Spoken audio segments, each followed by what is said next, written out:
la célula. Ay, sí, También yo di examen. Titito te están escuchando. Ah.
Bien, ya estamos.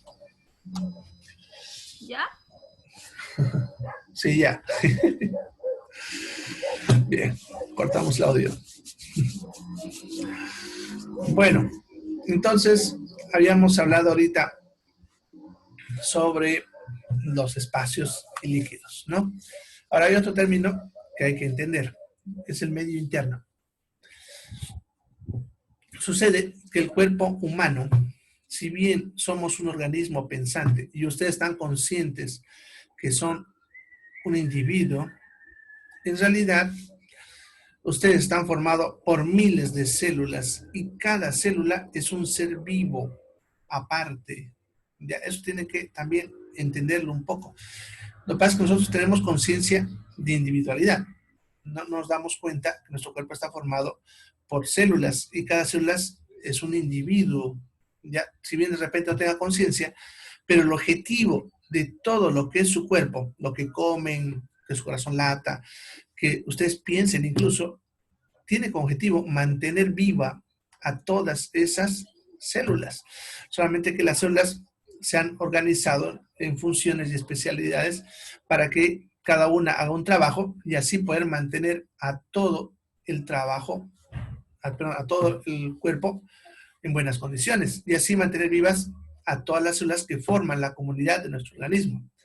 ¿Ya? Por lo tanto, el cuerpo humano tiene dos medios, el medio externo y el medio interno. El medio externo es, como le decimos comúnmente, el medio ambiente, lo que nos rodea, el aire, el suelo, el agua, ya su trabajo, ¿no? Entonces, todo lo que nos rodea afuera es el medio externo. De ese no hablamos en fisiología, ¿ya? Y el otro es el que está dentro de nuestro cuerpo, rodeando a cada una de nuestras células. Igual que el medio ambiente nos proporciona a nosotros todo lo que necesitamos para poder vivir, como el aire, alimento, agua, etcétera. De tal manera, adentro de nuestro cuerpo hay un medio que mantiene a nuestras células funcionando, ¿ya? Ese medio que está manteniendo nuestras células funcionando es el medio interno.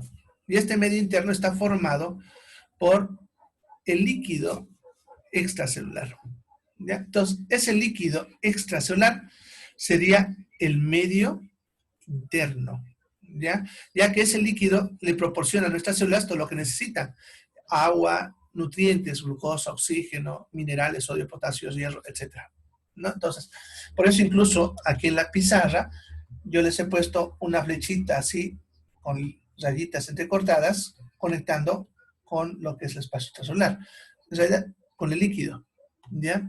Que ese sería lo que es el medio interno, ¿ya? El medio interno, por lo tanto, es lo que provee todo lo necesario para que nuestras células puedan funcionar, ¿ya?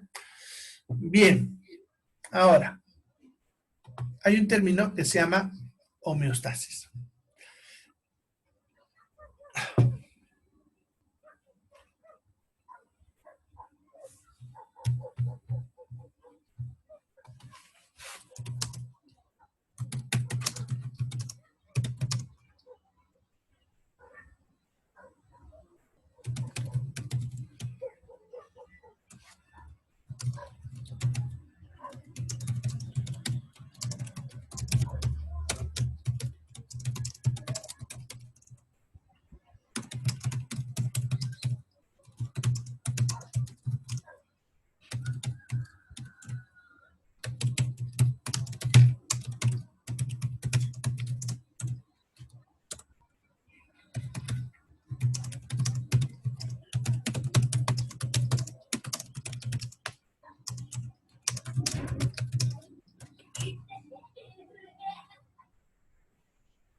Bien, va a disculpar, lo que pasa es que aún nos están teniendo problemita. Estoy viendo cómo resolvérselos. Ya. Bien. Entonces,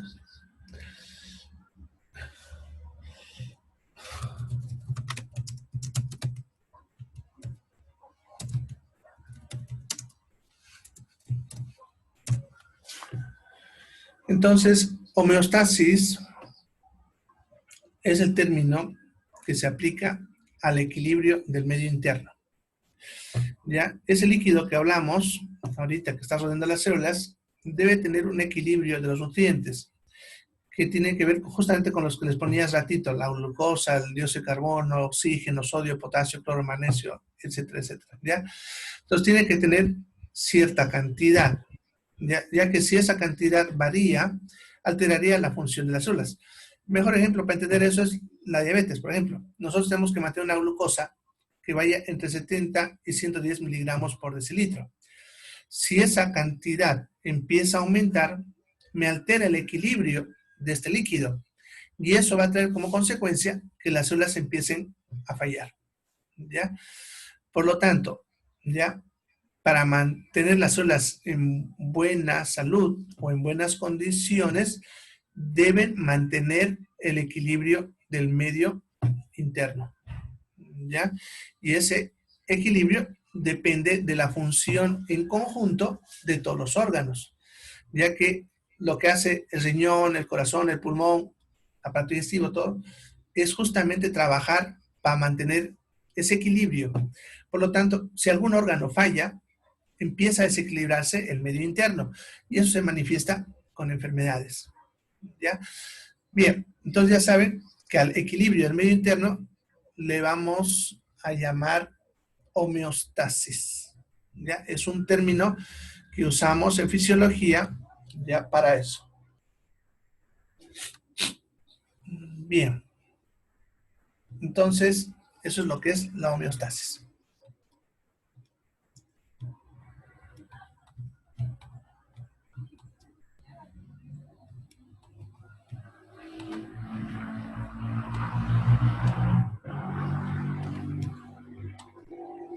Bien, vamos a ver ahora dos fenómenos.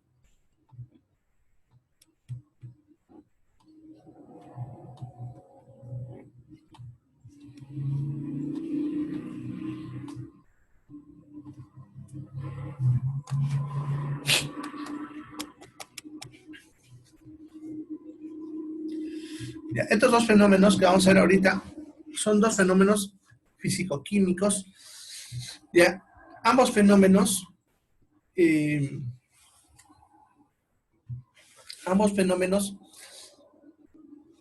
no lo van a encontrar en los libros de fisiología. Si bien los mencionan, pero no los van a encontrar, ya que son dos fenómenos que en teoría deberíamos haber aprendido en colegio en biología.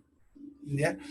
Pero como ya sabemos que no le prestan mucha atención a lo que avanzan en colegio, la mayoría seguro se ha olvidado, no saben qué es difusión y ósmosis. Entonces yo los pongo aquí porque si ustedes no entienden qué es difusión u ósmosis, no sabrán qué es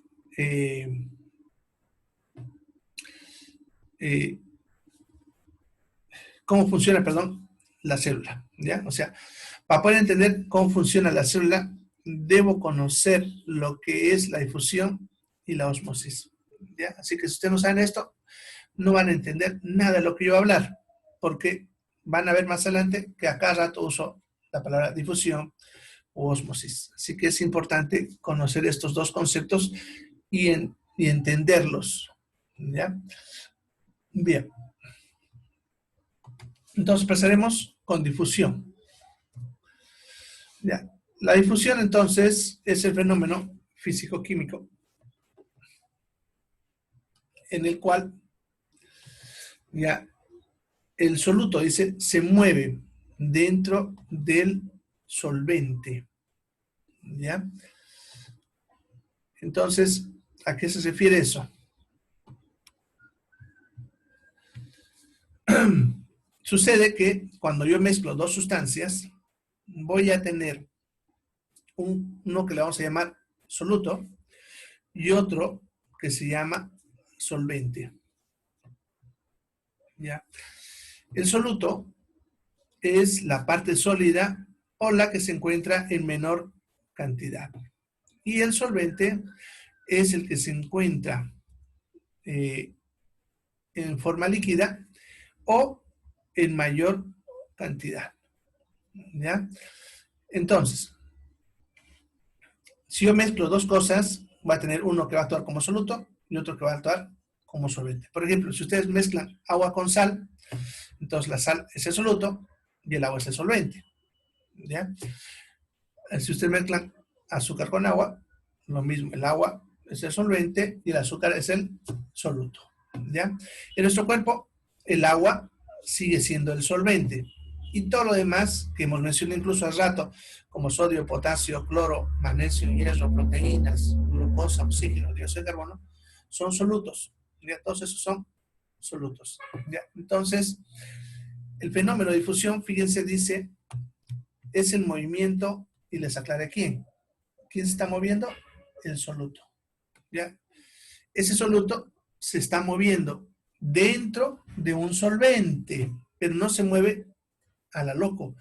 Tiene una dirección, y esa dirección es de mayor a menor concentración. ¿Ya?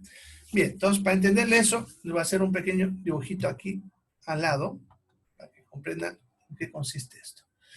¿Ya? Eso ustedes incluso lo pueden experimentar en su casa. Ahorita les vamos a explicar cómo pueden hacer eso.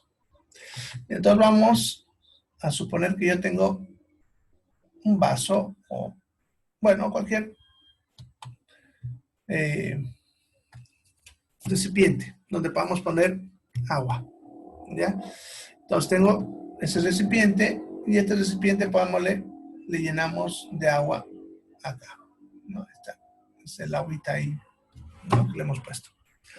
Las partículas del agua entonces están ahí. Después de que le ponga el agua, le voy a poner sal. Pero ustedes saben que cuando le ponen sal y lo baten, la sal desaparece rápidamente, ¿no? Y entonces se ha disuelto. En este caso no vamos a batir. Vamos a agarrar nuestra cuchara de sal, se la vamos a vaciar directo acá y esa sal se va a ir al fondo, ahí, y va a quedar amontonada en el fondo. Ya no vamos a batir el vaso, lo dejamos así. ¿Ya? Van a ver que de a poco, conforme va pasando el tiempo, esa sal va desapareciendo. ¿Qué es lo que ha pasado? Esas moléculas de sal que están aquí al fondo se van a empezar a mover dentro de todo lo que es esa agua. ¿Ya?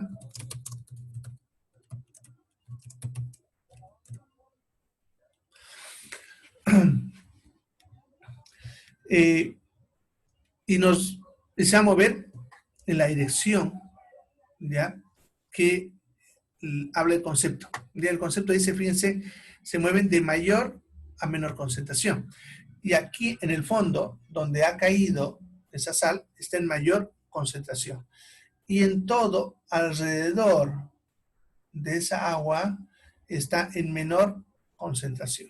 Entonces, de ahí, de donde está en mayor concentración, se va a mover a donde está en menor concentración, que sería todo lo de alrededor. Entonces, esa sal va a empezar a moverse en todas las direcciones, ¿ya? De tal manera que después de un rato, esa sal ha desaparecido, ya que se ha movido sola dentro de esa agua.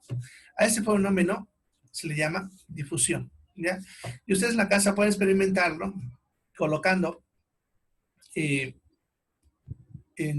todos ustedes aún han preparado los refresquitos en polvo, ¿no? El que se llama el Yupi, ¿no? ¿Qué se llama el otro? Bueno, no me acuerdo ahorita.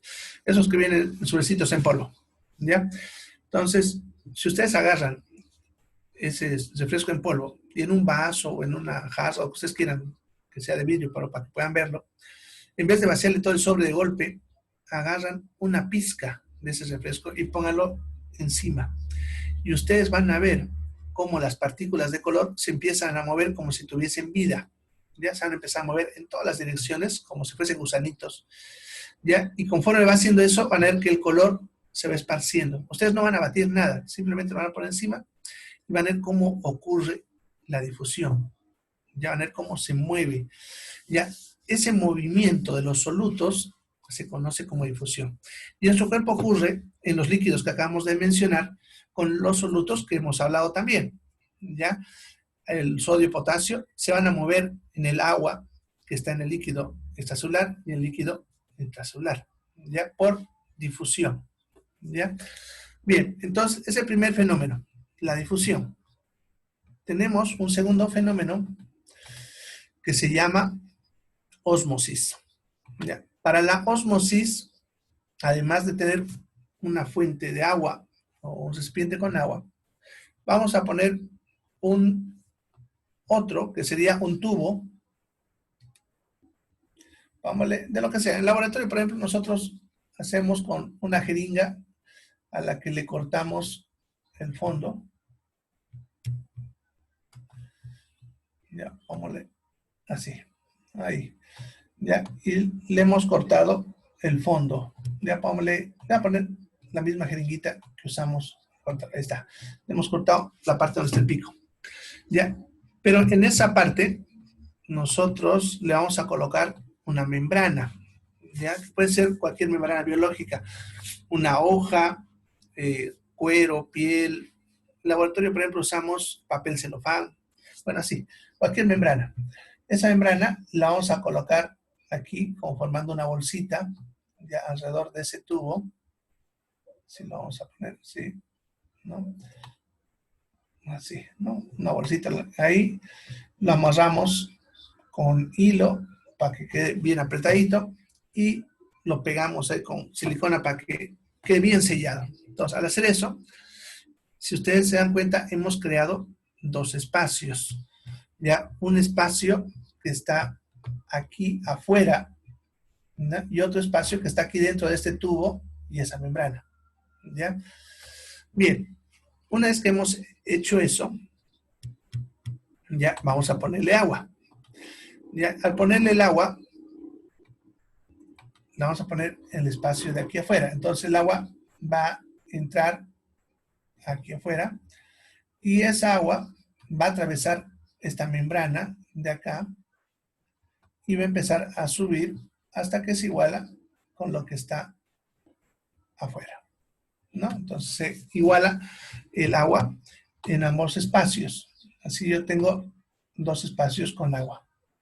¿Ya?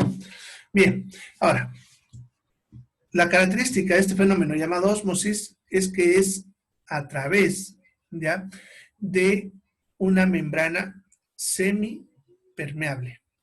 ¿Ya? Esa membrana semipermeable es la que os he puesto ahí con rojo. ¿Qué significa la membrana semipermeable?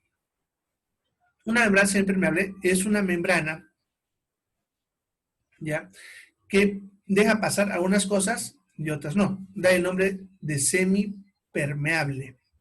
¿Ya? Semipermeable significa que deja pasar unas cosas y otras no. Para lo que nos interesa en el cuerpo humano, las membranas semipermeables van a dejar pasar solamente al agua. Todo lo demás no va a poder pasar. Solamente agua. ¿Ya? Bien. Entonces, como esta membrana deja pasar el agua, por eso el agua entró por ahí y subió. Pero le vamos a aumentar el soluto, igual como el ejemplo anterior. En ese caso, usaremos como soluto el mismo, sal.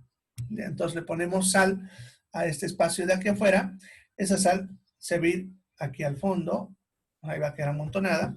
Y como hemos dicho, por difusión, esa sal se va a mover en todas las direcciones, ¿no?, dentro de este espacio, ¿sí? Va a hacer la difusión, que es lo que vimos hace rato, ¿ya? Pero esa sal, en su movimiento, va a querer entrar aquí adentro de este otro espacio. Pero la membrana, por eso que les decía, es semipermeable, deja pasar unas cosas y otras no. Entonces, esa sal no va a poder atravesar esta membrana. Quiere atravesar y va a presionar por atravesar, pero no va a poder hacerlo. Por lo tanto, se va a quedar ahí alrededor y como no puede atravesarlo, y ahí está lo interesante, es el fenómeno de la ósmosis, lo que va a hacer es traer al agua hacia su lado. Entonces el agua que estaba acá adentro va a empezar a salirse hacia acá afuera.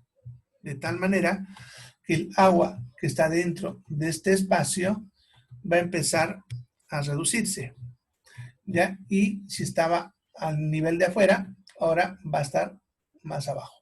Va a empezar a bajar el agua allá adentro, ¿ya? Eso porque la sal estaría trayendo al agua hacia su lado. Como no puede entrar, la jala hacia su lado, ¿ya? Bien, ese fenómeno del movimiento, fíjense en este caso, del solvente, porque en el anterior se movía el soluto, a través, dice, de una membrana, como estamos viendo, ya, dice, por la variación de concentración de soluto, porque aquí tenemos, aquí afuera, más soluto, y aquí adentro, menos soluto, ya, es lo que se llama ósmosis. ¿Ya? En este caso, el solvente se va a mover de donde hay poco soluto hacia donde hay más soluto. ¿Ya? En este mismo ejemplo podemos seguir cambiando las cosas. Puede que ya la sal se haya dispersado parejo ahí, pero ahora le vamos a poner sal, ahora en el espacio de adentro. ¿Ya? O sea, le vamos a poner sal ahora aquí adentro, ahí. No lo voy a dibujar porque va a quedar obviamente al fondo, va a ser la difusión ahí adentro, ¿no? Entonces, ahí le vamos a poner sal, supuestamente, ¿ya? Y si nosotros hacemos eso, la sal dentro de ese espacio va a ir aumentando. Esperemos, la tengo. Ya. Va a ir aumentando. Entonces, como está aumentando, eso va a hacer que el agua ahora se mueva en la dirección contraria. Ya. Esperemos, la tengo. Ya, ahora sí. Ya. Entonces, como le puse sal aquí dentro, el agua empieza a entrarse ahora acá. Y el nivel del agua va a empezar a subir. Si el nivel, pero si la sal que yo puse acá adentro iguala a la que está aquí afuera, el nivel se va a igualar, ¿no? Porque hay la misma cantidad de sal en ambos lados. Si la cantidad de sal que puse aquí adentro es menos que la de afuera, va a subir, pero no se van a igualar. Aquí adentro va a haber menos que afuera. Y si yo le puse más sal aquí adentro que aquí afuera, entonces el agua va a sobrepasar el nivel, ¿ya? Y eso es porque hay más solutos en este espacio, ¿no? Y a la inversa, ¿ya? Lo mismo pasará al revés. Puedo volver a ponerle aquí más sal y entonces el agua volverá a moverse hacia la otra dirección, ¿no? Y así sucesivamente, ¿ya? Entonces, aquí el que se mueve, fíjense, en ósmosis es el solvente, el agua. Y en la difusión, el que se mueve es el soluto, ¿ya? Bien, estos dos conceptos son importantes que ustedes lo comprendan, ¿ya? Bien, este fenómeno ustedes pueden experimentarlo en la casa jugando con una zanahoria. Pueden agarrar una zanahoria, ¿no? Vamos a dibujar una zanahoria más o menos, a ver, así. Le cortan la parte más ancha, ¿ya? Y de ahí le cavan como si fuese un vasito, ¿no? Lo cavan, vamos así, más o menos, ya que quede un espacio como si fuese una copita o un vasito. Eso, esa zanahoria luego le van a poner en ese espacio adentro sal o azúcar, lo que ustedes quieran. Si quieren comerlo después, ya ustedes le ponen lo que quieran. Ahí le ponen, ponle una cantidad de sal o azúcar. ¿Ya? Y luego esa zanahoria lo colocan en un vaso. Le ponen agua y lo dejan un ratito. Van a ver que después de un rato, este espacio de adentro de la zanahoria se va a llenar de líquido, ya que como le hemos puesto un soluto, el agua va a empezar a moverse hacia acá adentro, ¿ya? Porque una zanahoria también está formado por células, por si acaso, no es un ser vivo, ¿ya? Entonces va a empezar a absorber el agua de aquí hacia acá, porque aquí adentro hay más soluto de aquí afuera. Y la zanahoria actuaría como la membrana que estamos hablando. Eso para que ustedes hagan travesuras en su casa, ¿ya? Es para entender este fenómeno. Bien, estos fenómenos entonces son los que permiten que las células puedan funcionar. Por eso les decía que es importante conocer estos fenómenos. Bien, ¿alguna pregunta hasta acá? ¿Preguntas?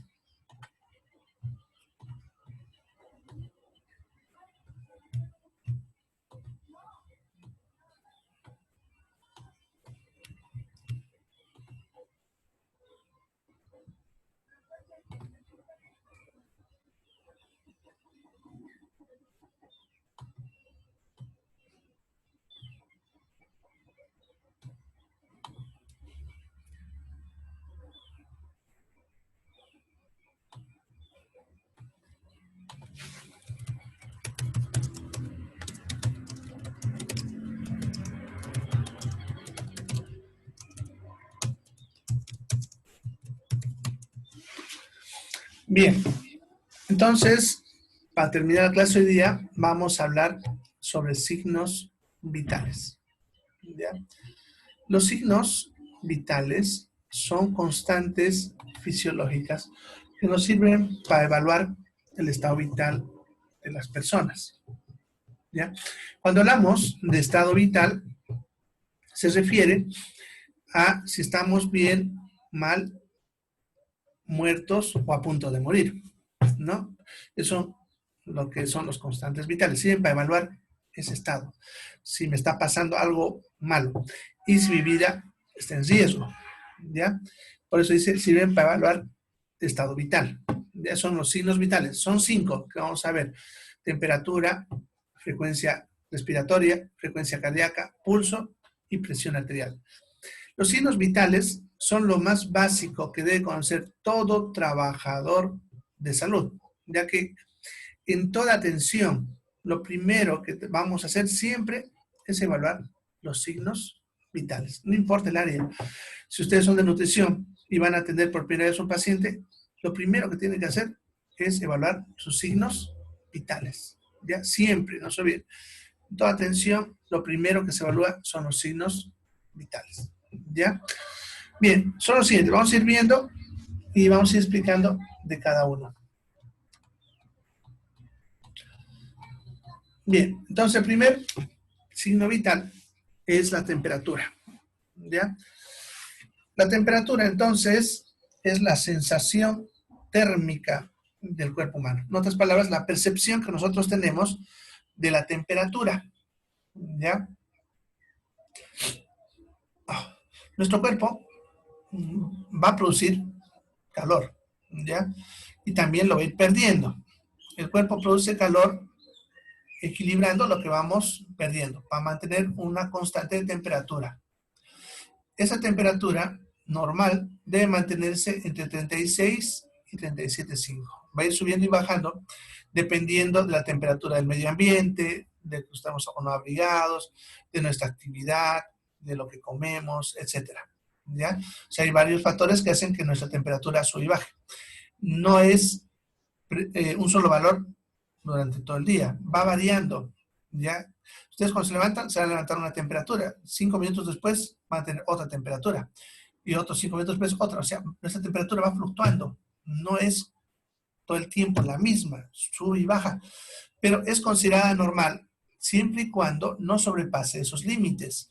Cuando hablamos de valores, siempre nosotros hablamos ya de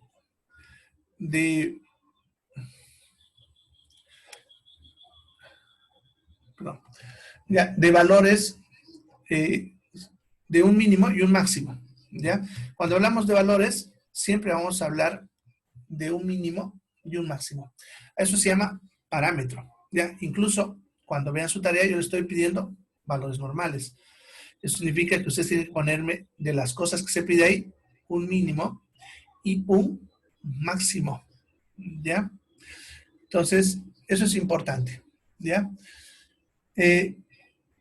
Cuando hablamos de temperatura, ese parámetro es de 36 a 37,5. ¿Ya? Si el valor sube por encima de eso, estamos hablando de 37,6, 37,8, etcétera, ¿ya?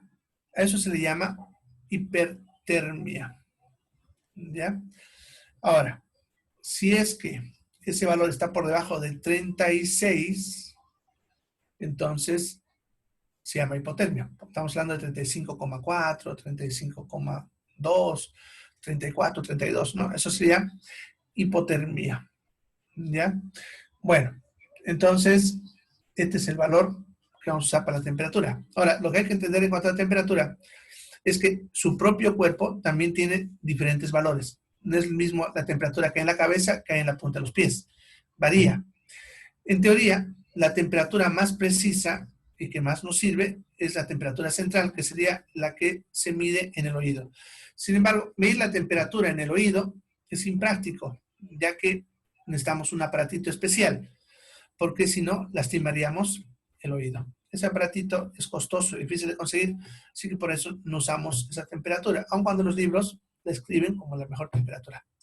La de la boca, tampoco, porque la temperatura de la boca hay dos riesgos. Uno, al menos en los niños, que me quiebre el termómetro, ¿no? Y eso puede ser peligroso, ya que los vidrios o el mercurio pueden lastimar a la persona, ¿ya?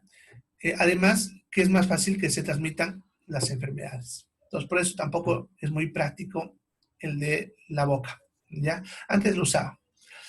El que usamos nosotros y el valor que está ahí en la pizarra es de la temperatura axilar. Es la más cómoda de tomar, ¿ya? Es la más práctica, hay menos riesgo de transmisión o de que si se rompa algo me contamine con el mercurio, ¿ya?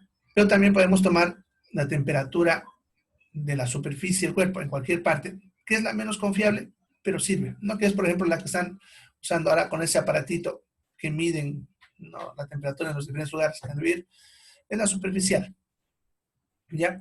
También se puede medir en el recto, para eso se introduce un termómetro dentro del recto, pero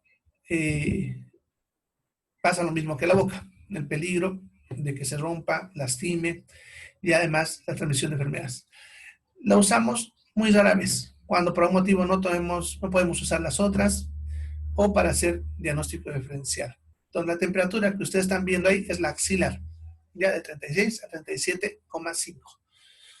Bien, ahora, el término hipertermia es el término que se aplica cuando la temperatura está elevada. No se dice fiebre, ¿ya? Y eso también hay que aclarar a ustedes para que a partir de aquí ya no confundan las cosas. El término fiebre es un término que se aplica cuando hay varias cosas, no solamente la subida de temperatura.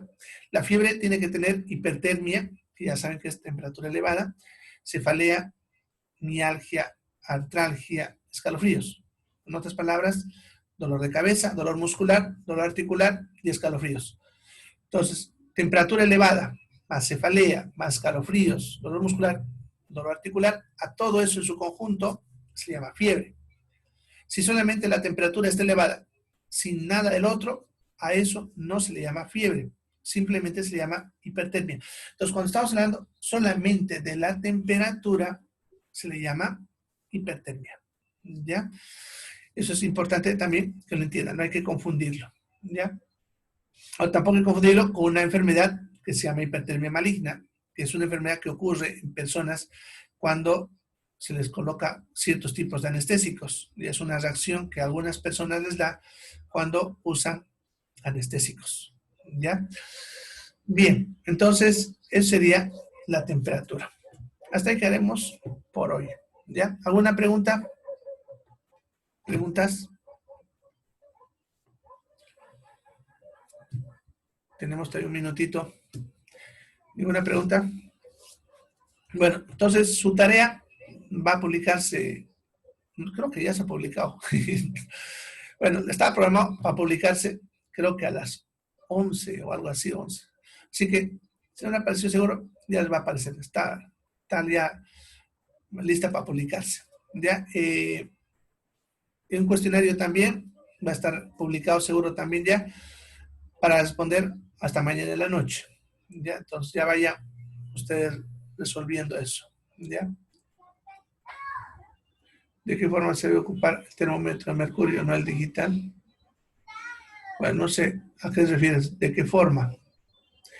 ¿Ya? Los dos termómetros sirven, por si acaso. La única diferencia es que uno usa mercurio y el otro es electrónico. Tienen la misma efectividad, ¿ya? No hay diferencias. Lo único que el electrónico es más carito que el mercurio, por eso en los centros de salud tienen que usar más de mercurio todavía. Sin embargo, estamos haciendo que desaparezca porque el mercurio es tóxico, ¿no? Debido a que contamina el medio ambiente. Así que ya queremos usar menos el de mercurio, ¿ya? Bueno, de todas maneras, si eso no responde a tu pregunta, mañana al entrar, escribe en el chat un poquito más clarito y te lo respondo, porque ya se va a cortar. Bien, entonces, nos vemos mañana, chicos. Se cuidan. Ya vayan resolviendo lo que va publicándose en el Classroom. Chao, chao.